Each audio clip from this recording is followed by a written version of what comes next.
BA second year की जो history का जो सेकेंड पार्ट अपन ने पढ़ना शुरू किया था, उसमें कुछ टॉपिक हमने देख लिए थे। जैसे कि हमारा जो लास्ट जो हमारी क्लास रही थी, वह क्लास भारत में जो किसान आंदोलन हुए थे उसकी मुख्य पृष्ठभूमि देखने का हमने प्रयास किया था। और आज हम देखेंगे कि जो भारत में जो किसान आंदोलन हुए उनमें ऐसी कौन कौन सी परिस्थितियां पैदा की अंग्रेजों ने कि जिसके फलस्वरूप यहाँ के जो किसान थे उन्होंने उनके खिलाफ में एक अपनी आवाज रखने का कार्य किया। और धीरे धीरे वह आवाज इतनी बुलंद हो गई कि अंग्रेजों के सामने एक बहुत बड़ी समस्या बनकर पैदा हुई। वहाँ कौन कौन सी ऐसी बातें थी जिनके खिलाफ में किसानों ने अपनी आवाज को उठाना प्रारंभ किया और धीरे धीरे एक विद्रोह का रूप लेने का कार्य कर दिया। और इसमें धीरे धीरे भारत के हर प्रांत के जो किसान थे उन किसानों ने उसमें सम्मिलित होकर उस विद्रोह को बढ़ा चढ़ाकर अंग्रेजों के सामने प्रस्तुत करने का कार्य किया। तो हम एक एक पॉइंट को देखेंगे, एक एक बात को देखेंगे कि किस प्रकार से क्या घटना जो रही जिसके फलस्वरूप ये सभी बातें हुई। हमारा जो मुख्य पॉइंट था वो था भारत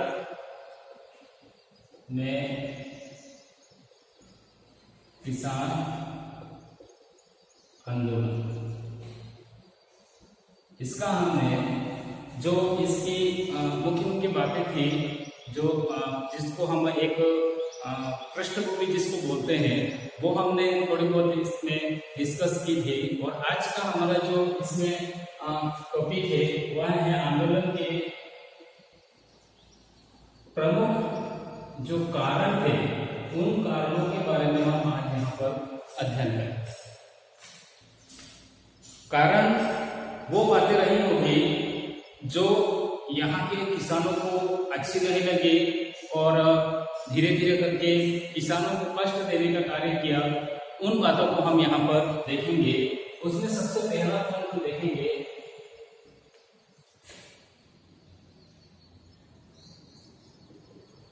लगान वसूली की नई पद्धति या जिसको हम बोलते हैं नया तरीका। हम यहाँ पर देखेंगे कि जब ईस्ट इंडिया कंपनी भारत में शासन करने के लिए भारत में आई, उससे पहले कौन सी पद्धति थी लगान लेने की और इन्होंने आके कौन सी ऐसी नई पद्धति लागू की जिससे किसानों में इनके खिलाफ में आक्रोश हो गया। तो होता ये था कि जो एक परंपरागत जो पद्धति थी यहाँ भारत में कि जब अंग्रेज यहाँ पर आए उससे पहले यहाँ का कोई मुखिया राजा होता था, उस राजा को किसानों को एक अपनी जो फसल होती थी उस फसल में से 1/4 जो भाग होता था, जैसे कि 4 भाग हैं उसमें से 75% उस किसान को देना पड़ता था, यानी कि 1/3 हिस्सा किसान को अपने पास रख के 1 हिस्सा पूरा क्या करना पड़ता था, राजा को देना। ये यहाँ की प्राचीन व्यवस्था थी जब अंग्रेज आए। इससे पहले जैसे ही अंग्रेज यहाँ पर आए उन्होंने एक व्यवस्था लागू की कि इन्होंने कैटेगरियां बनाई, स्थायी बंदोबस्त,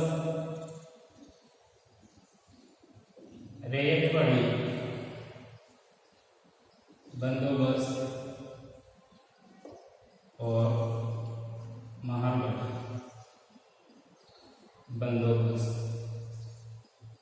इस प्रकार से यहाँ पर इन्होंने एक भारत में किसानों से ली जाने वाली जो लगान थी उसमें इस प्रकार की व्यवस्था करने का कार्य किया। इन सभी का मुख्य उद्देश्य ये था कि अधिक से अधिक किसानों से लगान वसूली जाए किसी भी तरीके से, लेकिन जो लगान है वो किसान से लेनी ही है। इनका मुख्य उद्देश्य ये था। इससे पहले ये होता था कि जब यहाँ पर अंग्रेज नहीं आए थे उससे पहले यहाँ पर भूमि पर एक किसी क्षेत्र विशेष के मुखिया जो राजा होता था उसका अधिकार होता था और वहाँ अपने क्षेत्र की जो प्रजा होती थी, जो किसान होते थे, उनसे उस भूमि पर खेती करवा के उसमें से एक हिस्सा वहाँ अपने नाम से अपने राज को उसमें लेता था। यानी कि इससे हम ये समझते हैं कि वहां जो लगान लेते थे इससे पहले की स्थिति में, वहां लगान भूमि के अनुरूप नहीं, जबकि फसल की पैदावार के अनुसार ली जाती थी। अगर किसी वर्ष फसल अच्छी हुई तो इस भाग को बढ़ाया जाता था, लेकिन किसी वर्ष अगर किसी फसल की पैदावार अच्छी नहीं हुई और बिगड़ गई तो फिर इसको यहाँ से और घटाने का कार्य किया जाता था, इससे कम भी यहाँ पर लगान लिया जाता था। लेकिन ये जो व्यवस्था यहाँ पर लागू की, इस व्यवस्था के परिणाम स्वरूप ये हुआ कि आपके पास में जो भूमि है उस भूमि की पैदावार को नहीं देखा जाएगा। जैसे कि अगर किसी के एक खेत है, उस खेत में अगर उन्होंने 20 किलो अनाज फिक्स किया लगान के रूप में लेने का, अगर आपके किसी वर्ष आपके अनाज हुआ या नहीं हुआ, फिर भी आपको ये 20 किलो अनाज लगान के रूप में आपको राजकोष में जमा करना ही होगा। ये इसमें मुख्य उद्देश्य था। और इसके खिलाफ में किसानों ने धीरे धीरे जब इस प्रकार के जो लगान थे इसके खिलाफ त्रस्त होते गए और उन्होंने धीरे धीरे करके अपनी आवाज को ईस्ट इंडिया कंपनी के सामने रखने का प्रयास किया, एक विद्रोह करने का प्रयास किया। और परिणाम ये रहा कि इस व्यवस्था के खिलाफ में किसान की स्थिति इतनी बुरी से बुरी हो गई कि वहां अपनी भूमि का स्वामी होते हुए भी अपने लिए उतना ही कमाई कर पाता था पूरे साल में, जितना जैसे 100% अगर वो कमाता था तो लगान का उस पर इतना भार होता था कि उसमें से 75% उसका राजकोष में, यानी कि ईस्ट इंडिया कंपनी को एक लगान के रूप में ही देना पड़ता था। बड़ी मुश्किल से वहां अपने लिए खाने के लिए ओनली 25% अनाज ही अपने पास रख पाता था। इतना सब कुछ करने के बाद में जब किसानों को यहाँ पर कुछ भी प्राप्त नहीं होने लगा और अपनी आजीविका की जो समस्या इसके सामने प्रस्तुत होने लगी, तो इस समस्या के विरोध में उन्होंने धीरे धीरे किसानों ने इकट्ठा होकर अपनी आवाज रखने का कार्य किया। इसलिए यहाँ पर एक प्रसिद्ध इतिहासकार जिसको हम बोलते हैं या अर्थशास्त्री भी कहते हैं उसको, जैसे नाम सुना होगा कार्ल मार्क्स। इन्होंने इतिहास में एक सिद्धांत दिया था जिसका नाम है वर्ग संघर्ष का सिद्धांत, कि इस प्रकार से लोगों की जो अलग अलग वर्ग होते हैं उनमें किस प्रकार का एक दूसरे के खिलाफ संघर्ष चलता रहता है, इसके बारे में सिद्धांत दिया था। तो इस कार्ल मार्क्स ने इसमें एक अपना एक स्टेटस देने का कार्य किया कि उन्होंने यहाँ पर कहा कि जब अंग्रेज यहाँ पर भारत में नहीं आए थे उससे पहले की स्थिति यहाँ भारत में अच्छी थी, परंतु जैसे ही यहाँ पर ईस्ट इंडिया कंपनी का आगमन हुआ उसके बाद में उसने जिस तरीके से भारत के जो उद्योग धंधे थे जिस तरीके से उसने नष्ट करने का प्रयास किया और इतने बुरी तरीके से नष्ट किए कि यहाँ पर किसानों के जो छोटे मोटे जो संगठन थे, जो उद्योग धंधे थे, वहां पूरी तरीके से चौपट हो गए। और चौपट करके यहाँ पर जो व्यापारिक कंपनी बनकर जो ईस्ट इंडिया कंपनी भारत में आई थी, वहां उसने अपनी राजनीतिक और आर्थिक दोनों ताकतों को यहाँ पर भरपूर इस्तेमाल किया और उसमें वहां पूरी तरीके से सफल भी हो गए। इस तरीके का यहाँ पर स्टेटस कार्ल मार्क्स ने देने का कार्य किया है। तो इस प्रकार से हमने देखा कि लगान की जो नई पद्धति थी उसमें किसानों को कितनी तरीके से या किस प्रकार से अपनी परेशानियों का सामना करना पड़ा। नेक्स्ट कारण हम देखते हैं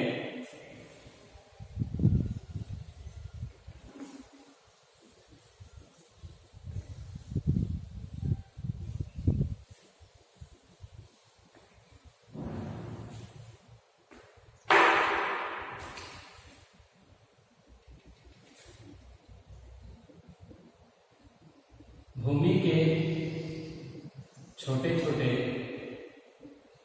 टुकड़े होना। ये भी एक बहुत बड़ा कारण माना जाता है, क्योंकि एक भूमि का जो क्षेत्रफल होता है, एक जैसे हमने अगर इस भूमि को ये एक हमारे एक एग्जाम्पल समझते हैं, ये भूमि है, इस पर किसी एक व्यक्ति का हक है और इस भूमि के हमने जैसे ही 4 टुकड़े किए तो यहाँ पर 1 2 3 4 हिस्सों में यह भूमि बढ़ गई।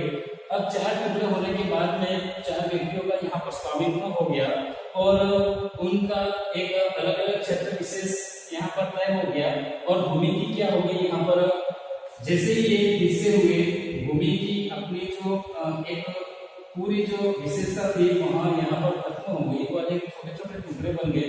इससे क्या हुआ कि यहाँ पर जनसंख्या जैसे जैसे बढ़ेगी भूमि भी जैसे जैसे टुकड़े होती जाएगी और ये भी एक बहुत बड़ा कारण है कि ये धीरे धीरे क्या हुआ कि किसानों में जनसंख्या बढ़ी लेकिन भूमि कम होती गई, तो किसानों का यहाँ पर भी आवाज उठाना स्वाभाविक था। तो ये भी एक बहुत बड़ा कारण माना जाता है।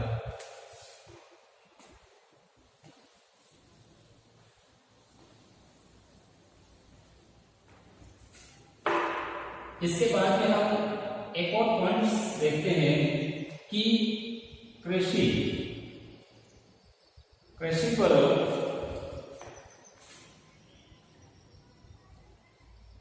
अत्यधिक बोझ बढ़ रहा है।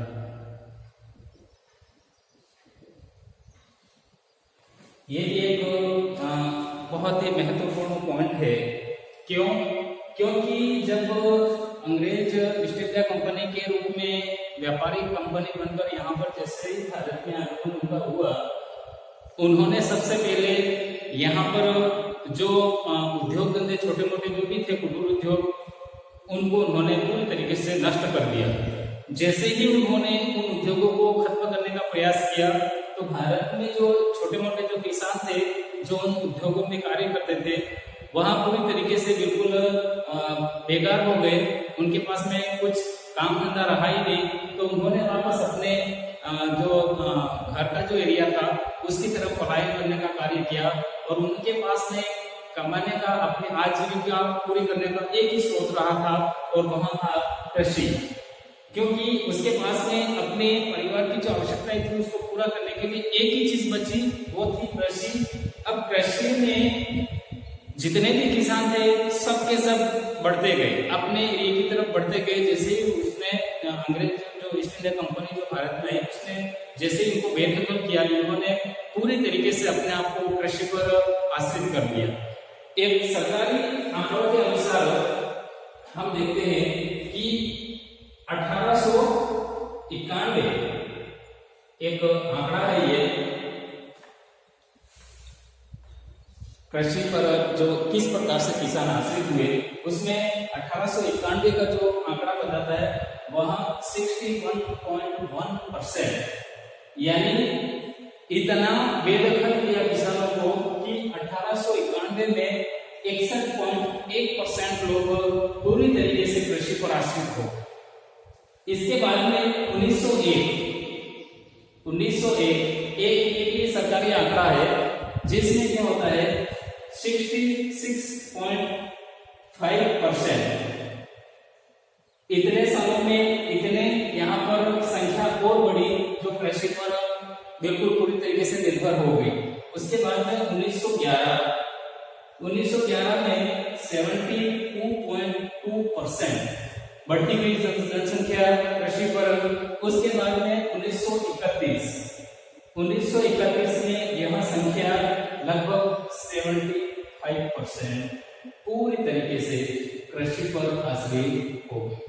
यानी कि अंग्रेजों ने इतनी तबाही मचाई भारत में कि इतने उसने उद्योग धंधों को खत्म किया कि यहाँ पर जो छोटे मोटे जो किसान थे अपनी घर की जो मूलभूत जो आवश्यकताएं थी उनको पूरा करने के लिए छोटे मोटे उद्योगों में जो कार्यरत थे उनको बेदखल कर दिया और उन्होंने अपने आप को इस तरीके से कृषि पर आश्रित कर लिया कि जनसंख्या कृषि पर बढ़ती ही गई, साल दर साल बढ़ती गई और 1931 में तो इसी कंडीशन बन गई कि भारत में 75% लोग जो थे कृषि पर आश्रित हो गए। तो ये भी एक बहुत बड़ा कारण है कि फिर इतनी जनसंख्या बढ़ने के परिणाम स्वरूप इन्होंने भी अपने आप को एक अपनी भी आवाज रखने का कार्य किया कि ईस्ट इंडिया कंपनी ने हमारे साथ में इतना बुरा किया, तो एक आक्रोश लोगों में बढ़ रहा। उसके बाद में हम देखेंगे कि इसके अलावा और कौन सा महत्वपूर्ण पॉइंट है, उसमें हम देखते हैं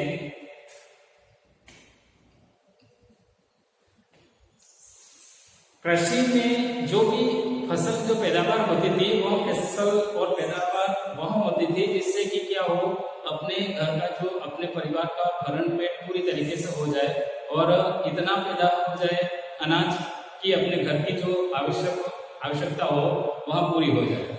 लेकिन इन्होंने क्या किया कि जैसे ही ईस्ट इंडिया कंपनी भारत में आई, उन्होंने भारतीय किसानों से जो खाद्यान्न फसलें जो थी उसको हटा के उनके स्थान पर जो व्यापारिक जो फसलें थी उनका उत्पादन उसने अधिक से अधिक कराने पर बल दिया। तो ये भी एक बहुत बड़ा कारण है।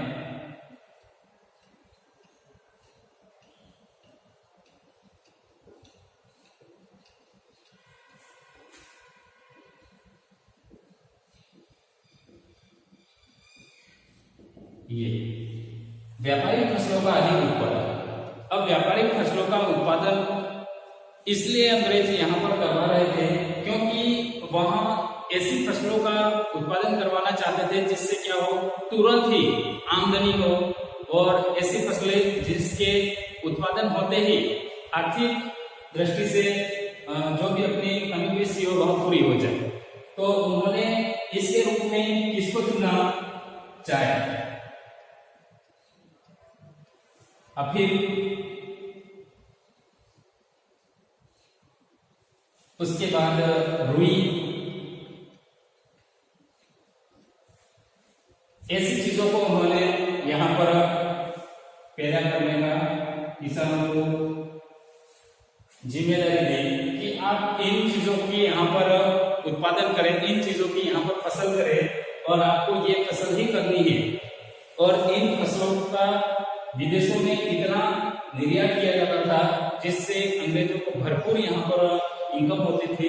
तो उनका मुख्य उद्देश्य यही था कि किसान किसी भी तरीके से इन चीजों का उत्पादन करे जिसका बेनिफिट हमें सीधा सीधा प्राप्त हो, और इनका उत्पादन कराने के एवज में उनको किसी प्रकार की कोई अच्छी खासी आमदनी नहीं देकर एक बहुत ही नहीं के बराबर उनको मजदूरी दी जाती थी जिसमें अच्छी कमाई अंग्रेजों को यहाँ पर मिल जाती थी। जैसे कि हम देखते हैं जो चाय का उत्पादन जो होता था वहाँ असम में, भारत में उस समय सबसे अधिक चाय का उत्पादन किया जाता था।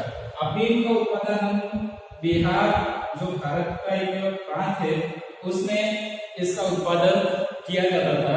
और रुई का उत्पादन पंजाब, रुई और नील, इन दोनों का उत्पादन भी पंजाब में होता था।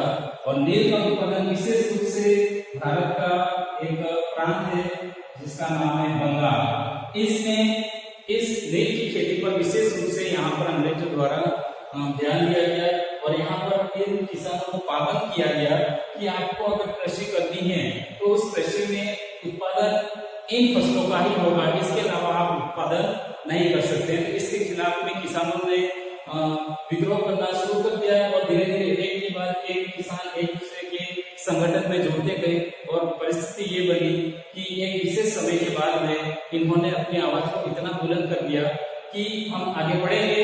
जो इनके जो कारण रहे, इनके जो विद्रोह रहे, कौन सा विद्रोह कहाँ पर हुआ, किसका विद्रोह कितना समय तक चला, किसके नेतृत्व में हुआ, वो सब हम बातें हम देखेंगे। लेकिन इसके पहले हमें जो है इसके प्रमुख कारणों को देखना पड़ेगा इस विशेष रूप से। तो हमारे पास आज यहीं तक, इसके आगे हम और भी बहुत सारे कारण हैं उनको भी देखने का प्रयास करेंगे। तब तक के लिए धन्यवाद।